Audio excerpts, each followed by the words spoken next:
So it's been a year since I last made a video like this. Essentially, I'm going to do this every single year. Welcome back, everybody. Today, we're doing the video that has been requested since the last time I made this video. If you guys remember, I got a lot of hate almost a year ago today making this video.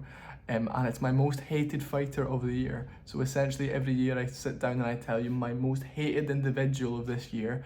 And this year is kind of the obvious one. You've seen it by the title, you've seen it by the thumbnail. I've made countless videos on this individual. It kind of blew my channel up. I think one of the videos got about 10,000 views at one point that I made on this person, and when he completely came out just talking absolute rubbish and just completely destroying his legacy and the sport within itself. And I've got a list of reasons of why he's the most hated, and I think there's such viable good reasons of why you should not respect this guy, and why I think he's actually a pussy at heart. Let's dive right into it, folks. Israel Adesanya, the most hated fighter of 2023 in my opinion. This is my most hated fighter, folks, by the way. And this is just one of these videos that I've been really looking forward to making. I'm out here in Thailand, guys. Stay tuned. The studio back home is being made. I'm going home in February, so you've got another month or two. You've got another month of these videos out here. I'm leaving to go back home in February. We'll be back to the regular videos in my house with all my equipment, and it'll be great. But anyway, reason number one of why Izzy this year has just been one of the most hated. I just despise him. We're gonna start from the bottom and work our way up. Number one, you beat Pereira. Pereira has beaten you 3 times before this. The 4th time you beat him. You then say, oh, I don't make scores, I settle them, I don't need to fight him again, I've gotten what I've needed to get, I've beaten him. No problem. You're 1-on-1 in MMA, no problem. Not a problem. Not fighting him for a 3rd time, you can't really justify not fighting him for a 3rd time. Why wouldn't you want to get that back? But then, imagine this, folks. Imagine Robert Whittaker beat Izzy in a rematch, okay? Izzy's on this tear. Robert Whittaker beats him in the rematch, right? And then says, oh no, sorry Izzy, I don't settle scores. No, I don't make scores, I settle them. Why does MMA media not bring this up to Izzy? Why do they not say, well, you've said this, but what if Robert Whittaker did this to you? Like, how would you react, you know? In MMA, Alex Pereira beat you, and he was on his way to beating you in the 2nd fight before you caught him. Fair play, incredible performance, massively good KO. I mean, it's also funny that the only times Izzy has ever gotten KOs are against the most dangerous and most scary people. But before those moments, he point fights, like with Paulo Costa, point fighting, leg kicks, jabs. With Pereira scooting around the octagon, getting leg kicked.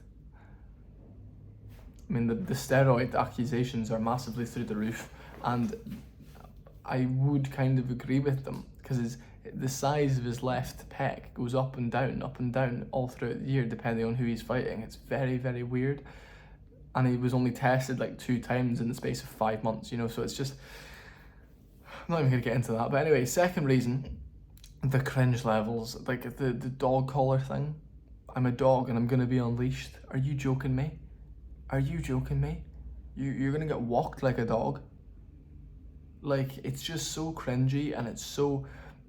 This point is essentially the multiple personalities that man has, and I've made videos on this, guys. I've made countless of videos on this. Why do you have multiple personalities to suit, like, a story? It's just... The China thing, the New Zealand thing, the all-black African thing. You had slaves growing up, yet you try to sell this narrative that you are hard done by and you can relate to the people in the favelas. Brother, you had a slave bathe you, a servant bathe you.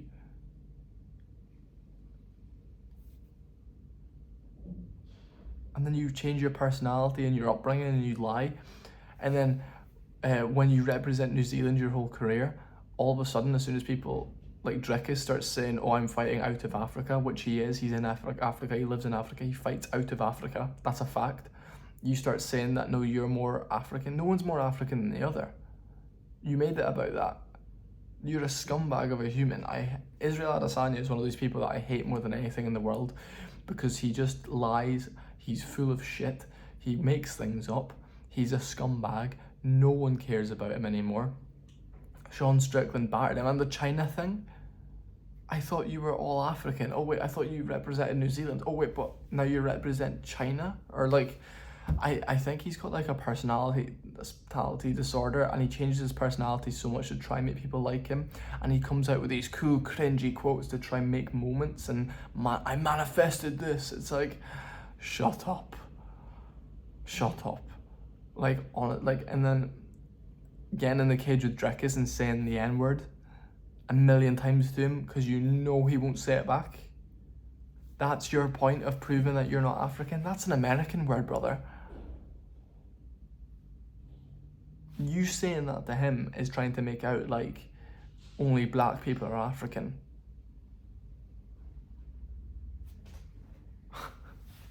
You race baited him and you made it about skin color. You saying that word to him in the cage repeatedly, right, is making a point of, I can say this and you can't. I'm the real African because I'm black. You are not because you're white. That is what that's saying. And I know this topic has died down and we haven't spoken about it in a while because Izzy lost, you know, so he's not even in the title picture. But this is my video saying my most hated fighter of the year, and it's Izzy, and these are the reasons of why I hate him. I don't want him to come back. I want him to retire, to be honest, or I want him to come back and have Hamzat Chimaev run through him in a round or something like that. That would be great, because all he does is point fights at range. This is another reason. When you're the champion, you have to turn up and take the belt away from the champion, because some champions are fine with being content jabbing and like kicking at range. Okay, they're content with that because they know, oh, you know, if it's a close fight, the champion will win. I'm doing just enough to have the round in my favour. The judges will see it as, okay, the champion did his thing, kept him at range. Jared Cannonier, boring fight. Marvin Vettori, terrible fight. The Sean Strickland fight was actually a really, really boring fight as well. Strickland just did more than you, and he walked you down and he defended all your leg kicks and he slipped all your jabs. You didn't want to win in that fight, and people saying Izzy looked off, Izzy looked this. No, he didn't. Izzy does that every fight. He does it every single fight. He looks like that every fight. He wasn't slow. He got rattled in the first round, which probably fucked him up for the rest of the fight. However, Strickland checked most of his kicks, caught his tapes, walked him down. Incredible performance from Strickland. As a plus 600 underdog, Izzy's a one-trick pony. And you can say, oh, but he knocked out this person and this person. Yeah, absolutely he did. However, the man doesn't come to fight ever. When he really needs to pull something out of the bag, he always does, because he's a high-level striker and he is capable of it. But he doesn't come to fight. He's not a fight. There's something about Izzy that really rubs me the wrong way. And the multiple personalities and the fight style and he talks like he's going to go out there and knock people out and do it with violence and aggression, but he doesn't. He never has. He goes out there and he just doesn't do anything. This is like, he does this.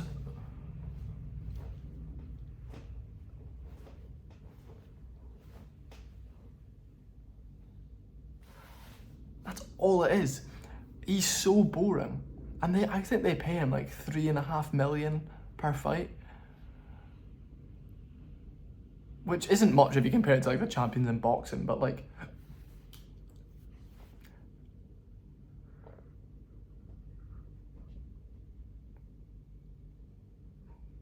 I mean, but the thing is, right, fair play to him for everything he's accomplished.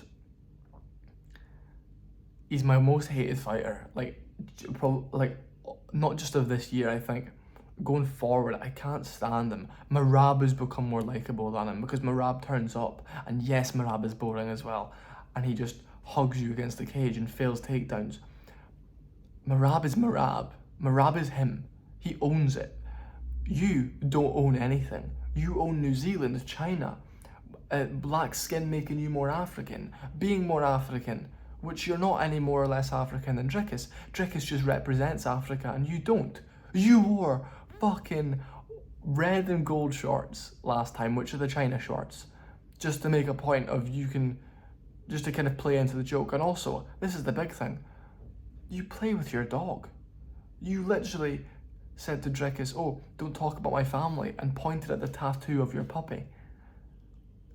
And you follow pornographic puppy sites, and you are so zesty and so flamboyant, and people question why you don't come out there to fight.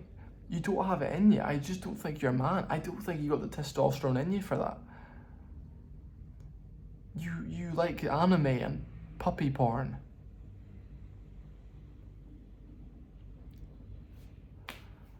God, I don't even want to keep making. That's all I'm gonna say.